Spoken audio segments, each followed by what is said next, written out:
తరచుగా ప్రదీప్ కన్స్ట్రక్షన్ సంబంధించి social media దాంట్లో మనం పేరు చూస్తూ ఉన్నాము. వరుసగా పేరు గురించి కథనాలు వినిపిస్తూ ఉన్నాయి. సో ప్రదీప్ కన్స్ట్రక్షన్ కూల్చివేస్తారు, అది ఎఫ్టీఎల్లో ఉంది, బఫర్ జోన్లో ఉన్నది అనే దాని మీద కూడా పెద్ద ఎత్తున వినిపిస్తూ ఉంది. సో దానికి సంబంధించి మనం అసలు ఏంటి అనే దాని మీద కూడా తెలుసుకోవడానికి ఇక్కడ రావడం జరిగింది. దీని గురించి పూర్తిగా మనం ఒకసారి ఎక్స్ప్లెయిన్ చేసుకుందాం. మొదటగా నా వెనకాల కనిపిస్తూ ఉన్నది కదా, అది ప్రదీప్ కన్స్ట్రక్షన్స్. వారు దాదాపు గత ప్రభుత్వం బీఆర్ఎస్ హయాంలో ఉన్నప్పుడే ఈ కన్స్ట్రక్షన్స్ అంతా కూడా కొనసాగిస్తూ ఉన్నారు, స్టార్ట్ చేసారు.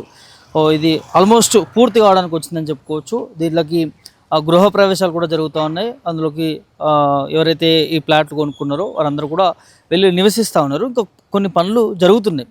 సో ఇప్పుడు ఈ ప్రదీప్ కన్స్ట్రక్షన్స్ పేరు ఎందుకు తీసుకుంటున్నారు, ఎందుకు తరచుగా ఈ సోషల్ మీడియాలో వినిపిస్తూ ఉంది అని అంటే, రీసెంట్గా ఈ హుస్సేన్ సాగర్ చుట్టుపక్కల ప్రాంతాల్లో ఏదైతే ఉన్నదో అక్కడ కొన్ని బిల్డింగ్స్ అక్రమంగా ఆక్రమించుకొని ఎట్లాంటి అనుమతులు లేకుండా, ఇటు ఇరిగేషన్ శాఖ నుంచి కావచ్చు, జిహెచ్ఎంసీ కావచ్చు, టౌన్ ప్లానింగ్ నుంచి ఎట్లాంటి అనుమతులు లేకుండా కూడా ఈ కన్స్ట్రక్షన్స్ బిల్డింగ్స్ నిర్మించుకున్నారు. దాని మీద ఇటు హైడ్రా కావచ్చు, టౌన్ ప్లానింగ్, ఇరిగేషన్ అధికారులంతా కూడా మొత్తం పరిశీలిస్తూ ఉన్నారు. సో నిజంగా ఇది ఒరిజినల్ ల్యాండ్స్ అయినా లేకపోతే ఎఫ్టీఎల్ బఫర్ జోన్లు ఏమైనా ఉన్నాయనేది ఈ హుస్సేన్ సాగర్ చుట్టుపక్కలంతా కూడా వారంతా కూడా ఇన్వెస్టిగేషన్ చేస్తూ ఉన్నారు. ఎందుకంటే ఈ హుస్సేన్ సాగర్ని పొడిగిస్తామన్న దాని కూడా రంగనాథ్ చెప్తున్నాడు కదా. సో ఆ నేపథ్యంలోనే ఇదంతా కూడా పర్యవేక్షిస్తూ ఉన్నారు. మనం చూసినాం, రంగనాథ్ వచ్చిండు, హైడ్రా కమిషనర్ రంగనాథ్, అదేవిధంగా జిహెచ్ఎంసీ కమిషనర్ వచ్చిండు, అదేవిధంగా హైదరాబాద్ కలెక్టర్ కూడా రావడం జరిగింది. సో వారందరూ కూడా ఇక్కడ పర్యటించినటువంటి నేపథ్యం కనిపించింది. సో ఎందుకు ప్రదీప్ కన్స్ట్రక్షన్ పేరు ఒకటే వినిపిస్తుంది అనే దాని మీద కూడా ఇప్పుడు చర్చ నడుస్తూ ఉంది.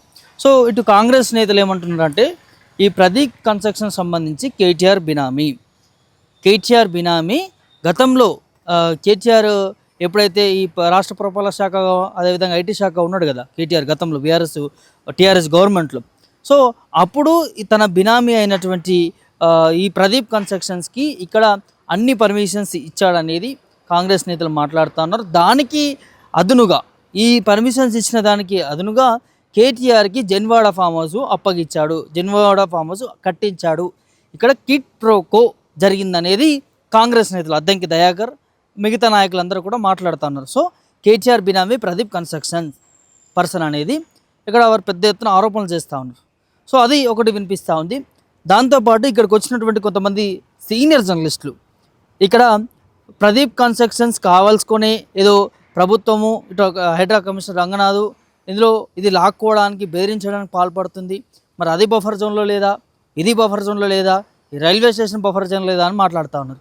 కానీ ఇక్కడ హైడ్రా కమిషనర్ రంగనాథ్ ఏం చెప్తా ఉన్నాడంటే, ఈ చుట్టుపక్కల ఉన్నటువంటి ప్రాంతాల్లో అన్నిటిని పరిశీలిస్తాము, ఎవరు కూడా ఈ ఇరిగేషన్ శాఖ నుంచి కావచ్చు, టౌన్ ప్లానింగ్ నుంచి కావచ్చు, జిహెచ్ఎంసీ నుంచి కావచ్చు పర్మిషన్స్ లేకుండా, ముఖ్యంగా ఎన్ఓసి జిహెచ్ఎంసీ దగ్గర నుంచి నో అబ్జెక్షన్ సర్టిఫికేట్ ఏదైతే ఉంటుందో ఆ ఇరిగేషన్ శాఖకు సంబంధించినటువంటి క్లియరెన్స్ సర్టిఫికేట్ లేకపోతే దాని మీద యాక్షన్ తీసుకుంటాము. ఎందుకంటే ఈ చుట్టుపక్కలనే హుస్సేన్ సాగర్ ఉంది కాబట్టి ఈ ఎఫ్టీఎల్ బఫర్ జోన్లు ఖచ్చితంగా 50 మీటర్లు, 100 మీటర్లు, 200 మీటర్ల వరకు కూడా దాని ఇంపాక్ట్ ఉంటుంది కాబట్టి సో ఇవన్నీ కూడా తనిఖీ చేయాల్సినటువంటి అవసరం ఉంటుంది అనే దాని మీద కూడా రంగనాథ్ చెప్తున్నాడు. సో ఆ నేపథ్యంలో దీనికి సంబంధించి ఇరిగేషన్ శాఖ అధికారులు ఈ ఎన్ఓసి డాక్యుమెంట్స్ కావచ్చు, ఇంకా మరికొన్ని ఇవి సరిగా లేవు అనే దాని మీద ఒక విమర్శ వినిపించింది. దాని మీదనే ఇన్వెస్టిగేషన్ కొనసాగుతుంది. సో ఒకవేళ ఈ కన్స్ట్రక్షన్ సంబంధించిన ఏమైనా తప్పుడు డాక్యుమెంట్స్ ఏమైనా సబ్మిట్ చేస్తే దాని మీద నిఘా పెట్టి దీన్ని తేలితే మాత్రం ఇది ఈ కన్స్ట్రక్షన్స్ బఫర్ జోన్లో ఎఫ్టీఏలో ఉండి ఎట్లాంటి అనుమతులు పొందకుండా ఈ కన్స్ట్రక్షన్స్ జరిగితే దీన్ని కూల్చివేస్తానని దాని మీద హైడ్రా కమిషనర్ రంగనాథ్ చెప్తున్నాడు. సో దీనికి తెలిసి మాట్లాడారు, మరి ఆ సీనియర్ జర్నలిస్టులు కొంతమంది తెలియక మాట్లాడారు అనేది తెలియదు. కానీ ఆ బిల్డింగ్ చూపించుకుంటూ ఈ బిల్డింగ్ చూపించుకుంటూ అది బఫర్ జోన్లో లేదా, ఇది బఫర్ జోన్లో లేదా అని వాళ్ళు ఇష్టం వచ్చినట్టు మాట్లాడారు. సో ఇక్కడ హైడ్రా కమిషనర్ రంగనాథ్ మాత్రం దీని విషయంలో ఒక క్లారిటీ ఇచ్చే ప్రయత్నం చేశారు. ప్రదీప్ కన్స్ట్రక్షన్ అన్ని క్లియరెన్స్ డాక్యుమెంట్స్తోని ఈ కన్స్ట్రక్షన్ బిల్డ్ చేసుకుంటే ఎట్లాంటి ప్రాబ్లం లేదు. సో మాకు కొన్ని అనుమానాలు ఉన్నాయి, దాని మీదనే ఈ తనిఖీ చేస్తున్నాం అన్న దాని మీద కూడా మాట్లాడేది. సో ఇది ఒకటే కాదు, ఎంత తిరిగిరు ఈ హుస్సేన్ సాగర్ చుట్టుపక్కల అన్నీ కూడా పెద్ద పెద్ద కన్స్ట్రక్షన్స్ కావచ్చు, బిల్డింగ్స్ కావచ్చు, అవన్నీ కూడా వారు తిరిగిరు, పరిశీలన చేసిరు. సో త్వరలోనే యాక్షన్ ఉండబోతుంది అనే దాని మీద కూడా చెప్తున్నారు. సో ఇప్పుడు నా వెనకాల కనిపిస్తుంది కదా ప్రదీప్ కన్స్ట్రక్షన్స్, ఒకసారి చూడొచ్చు. మొత్తం 17 అంతస్తులు, 1700 గజాలు అనేది చెప్తున్నారు, 17,000 గజాలు ఏమో చెప్తున్నారు. సో ఇదంతా కూడా 17 అంతస్తులకు సంబంధించినటువంటి బిల్డింగు. ఇక్కడ వర్కర్లు కూడా ఇక పని కొనసాగిస్తూ ఉన్నారు, కంటిన్యూ చేస్తున్నారు.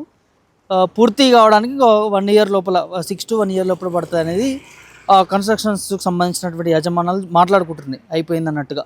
సో ఇంకా ఆ బోర్డుకు సంబంధించి కూడా పూర్తిగా పెట్టలేదు ఇక్కడ ప్రదీప్ కన్స్ట్రక్షన్స్ అనేది. అక్కడ ఓన్లీ ఫ్లెక్సీ దాంట్లోనే రాసినట్టుగా మనకు కనిపిస్తుంది. సో ఇదంతా కూడా ఫ్రంట్ వ్యూ, ఫ్రంట్ గేట్కి సంబంధించి చూడొచ్చు. పెద్ద బిల్డింగే, అయితే ఇంత పెద్ద బిల్డింగ్కి దాదాపు 17 అంతస్తులు ఉన్నటువంటి బిల్డింగ్ కదా అది. ఇంత బిల్డింగ్కి సర్టిఫికేట్స్ మెయిన్గా ఈ ఏదైతే ఎన్ఓసికి సంబంధించి కావచ్చు, ఈ జిహెచ్ఎంసి, అదేవిధంగా ఈ టౌన్ ప్లానింగ్, ఇరిగేషన్ సంబంధించిన శాఖల నుంచి కూడా సరైన సాక్ష్యాలతో ఈ డాక్యుమెంట్స్ అన్నీ కూడా సబ్మిట్ చేశారా, అన్ని పర్మిషన్స్ తీసుకున్నారా అనే దాని కూడా చూస్తారు. ఇంత పెద్ద బిల్డింగ్ కాబట్టి, అది కూడా ఇన్ని ఆరోపణలు వస్తున్నాయి కాబట్టి అవన్నీ కూడా పరిశీలనలో ఉన్నది. చూడొచ్చు, 17 అంతస్తుల బిల్డింగు, చాలా పెద్ద కన్స్ట్రక్షన్ అని చెప్పుకోవచ్చు. సో ఈ బిల్డింగ్ వెనకాల ఇప్పుడు వివాదం అంతా కూడా చోటు చేసుకుంటుంది. ఏదైతే ఇది కేటీఆర్కి సంబంధించినటువంటి బినామీ కన్స్ట్రక్షన్ ఇది, అందుకనే కేటీఆర్కి జన్వాడ ఫామ్ హౌస్ ఇచ్చాడు ఈ కన్స్ట్రక్షన్ సంబంధించిన దాన్ని కూడా కాంగ్రెస్ నేతలు తరచూ దీని మీద మాట్లాడుతూ ఉన్నారు. దీని మీద కేటీఆర్ మీద బదనాం నెడుతూ ఉన్నారు. ఇక్కడ కిడ్ ప్రోకో జరిగిందనేది వారందరూ కూడా మాట్లాడుతున్నారు ఈ బిల్డింగ్ సంబంధించి, ప్రదీప్ కన్స్ట్రక్షన్ సంబంధించి కూడా.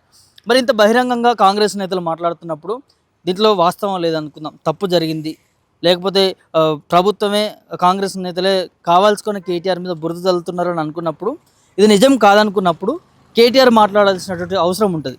ప్రెస్ మీట్ పెట్టా, తెలంగాణ భవనం, లేకపోతే ఇంకో దాని మీదనో తను రియాక్ట్ కావాలి. ఎందుకంటే రాజకీయ నాయకులకు సంబంధించి తరచూ ఏవో వస్తూ ఉంటాయి. సో అట్లాంటిది ఇంత పెద్ద ఆరోపణ, కేటీఆర్కి జన్వాడ ఫామ్ హౌస్ ఇచ్చాడు, అందుకని ఇక్కడ పర్మిషన్స్ ఇచ్చాడు అనేది కూడా ఇంత పెద్ద ఆరోపణలు వస్తున్నప్పుడు ఖచ్చితంగా వర్కింగ్ ప్రెసిడెంట్ కేటీఆర్ ప్రశ్నించాలి. బీఆర్ఎస్ పార్టీ వర్కింగ్ ప్రెసిడెంట్ ప్రశ్నిస్తేనే అసలు ఏం జరుగుతుంది ఏంటి అనే దాని కూడా వారి దగ్గర కూడా ఆధారాలు ఉంటాయి కాబట్టి దాన్ని బయట పెట్టాల్సినటువంటి అవసరం ఉంటుంది. మరి ప్రశ్నిస్తారా లేకపోతే ఏంటనేది చూడాలి. దాదాపు 6 రోజులు అవుతుంది ఇది, 4 నుంచి 5 రోజుల వరకు కూడా, 6 రోజుల వరకు వారం వేసుకోండి, 6 రోజుల నుంచి కూడా ఇదే వివాదం కొనసాగుతుంది. సోషల్ మీడియాలో ఎక్కడ చూసినా కూడా, ఇటు ట్విట్టర్లో కూడా ఈ ప్రదీప్ కన్స్ట్రక్షన్ సంబంధించి వెనకాల బినామీ, కేటీఆర్ బినామీ అనే దాని మీద కూడా పెద్ద ఎత్తున వినిపిస్తూ ఉన్నది. సో దీనికి క్లారిటీ ఇచ్చే ప్రయత్నం మరి కేటీఆర్ చేస్తారా ఏంటి అనేది కూడా చూడాల్సినటువంటి అవసరం ఉంటుంది. సో ఖచ్చితంగా దీనికి స్పందించి మాట్లాడితేనే ఏం జరిగింది ఏంటి అనేది కూడా తెలిసే అవకాశం ఉంటుంది. నిజంగా బినామీ అయినా లేకపోతే దీని వెనకాల ఇంకేమైనా జరుగుతుందా, చాలామంది చాలా విధాలుగా మాట్లాడుకుంటా ఉన్నారు. So why only Pradeep constructions దాని మీద ఫోకస్ చేస్తుంది హైడ్రా అనే దాని మీద కూడా. ఇక్కడ రంగనాథ్ మాత్రం, హైడ్రా కమిషనర్ రంగనాథ్ మాత్రం ఇంకోలా చెప్తా ఉన్నారు. దీనికి సంబంధించిన డాక్యుమెంట్స్ సంబంధించి ఓ క్లియరెన్స్ సర్టిఫికేటు, ఈ పర్మిషన్ సంబంధించి ఇక్కడ ఏదో ప్రాబ్లం ఉందన్న దాని మీద వారు మాట్లాడుతూ ఉన్నారు. సో చూద్దాం మరి ఈ వివాదం ఇంకా ఎటు పోతుంది ఏంది. సో ఇది చిలికి వానగా మారక ముందే కేటీఆర్ స్పందించి దీని మీద రియాక్షన్ ఇస్తే బాగుంటుంది అనే దాని మీద కూడా కొంత ప్రజల నుంచి కూడా పెద్ద ఎత్తున నినాదం వినిపిస్తూ ఉన్నది. ఇంకోవైపు నుంచి కాంగ్రెస్ పార్టీ మాత్రం తరచూ దీని మీదనే మాట్లాడుతుంది. ఎన్నికల సమయంలో అప్పుడు గతం నుంచి కూడా కేటీఆర్ ఏదైతే ఐటీ శాఖగా ఉన్నారు, పురపాలక శాఖగా ఉన్నారు కాబట్టి ఆ సమయంలో ఇట్లాంటి చాలా వరకు కూడా జరిగినాయి. ఇష్టం వచ్చినట్టుగా పర్మిషన్లు ఇచ్చారు. అందుకే ఇప్పుడు కాంగ్రెస్ ప్రభుత్వం అధికారంలోకి వచ్చిన తర్వాత ఈ ఏదైతే పర్మిషన్ లేకుండా ఇల్లీగల్గా బిల్డ్ చేసినటువంటి బిల్డింగ్స్ కావచ్చు, కన్స్ట్రక్షన్స్ అన్నిటిని కూడా కూల్చివేస్తుంది హైడ్రా. ప్రభుత్వ భూములను కాపాడుతుంది, చెరువులను కాపాడుతుంది. గత ప్రభుత్వం పాపం ఇదంతా కూడా అనేది కాంగ్రెస్ నాయకులు మాట్లాడుతున్నారు. మరి దీనికి స్పందన ఇవ్వాల్సినటువంటి అవసరం ఉంటుంది. మరి కేటీఆర్ నుంచి ఏం మాట్లాడితే ఏందని చూద్దాం. కానీ సో ఇప్పుడు మాత్రం ఈ ప్రదీప్ కన్స్ట్రక్షన్ సంబంధించి చర్చ అంతా నడుస్తుంది. మరి ఈ బిల్డింగ్ మరి కూల్చేస్తారా లేకపోతే ఏం జరగబోతుంది ఏంటనేది కూడా చూడాల్సినటువంటి అవసరం ఉంటుంది. చుట్టుపక్కలంతా కూడా పర్యవేక్షిస్తూ ఉన్నారు. ఈ హుస్సేన్ సాగర్ చుట్టుపక్కల ఉన్నటువంటి ఏమైనా భూములకి ఆక్రమించినా లేకపోతే బఫర్ జోన్లో ఎఫ్టీఎల్లో వచ్చినా కూడా దాని మీద యాక్షన్ తీసుకుంటామనే దాని మీద కూడా హైడ్రా కమిషనర్ రంగనాథ్ చెప్తున్నటువంటి నేపథ్యం కల్పిస్తూ ఉంది. వీడియో సంపత్ ప్రభాకర్, పుల్టన్ మీడియా, హుస్సేన్ సాగర్ నుంచి.